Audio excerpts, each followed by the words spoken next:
Hi guys, welcome to Glitch Guru. In this video, we'll show you how to convert any video file into audio on your iPhone. Before we get started, make sure you subscribe to the channel to show your support. To do this, we'll be using Apple's Shortcut app. If you don't have it already, simply use the link in the description to download it on your iPhone.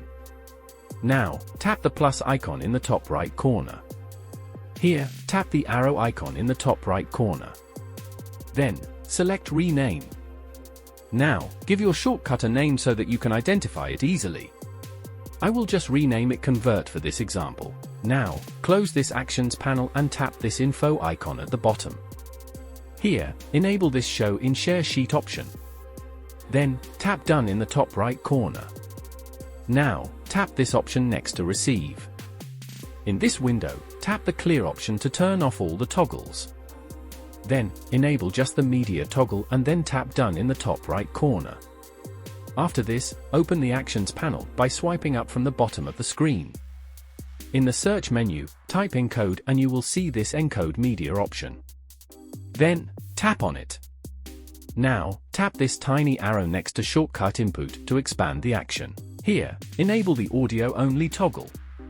Now, tap the Search Actions bar at the bottom again. This time, type Save in the box.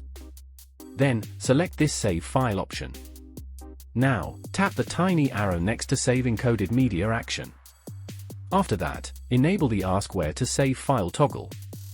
Finally, tap Done in the top right corner.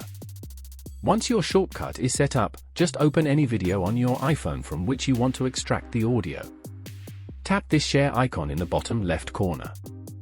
Now, scroll down and you will see this Convert shortcut that you just created. Tap on it and it will say Preparing. Now, you will be asked where you want to save the file. Go to the Browse tab and navigate to the folder where you want to save the audio. I will just save it in Downloads. Now, tap this Open button in the top right corner. You can then find the audio you just extracted by heading to the Files app on your iPhone. If you have any questions about this topic, feel free to leave them in the comments below. And remember to subscribe to Glitch Guru for more tips like this.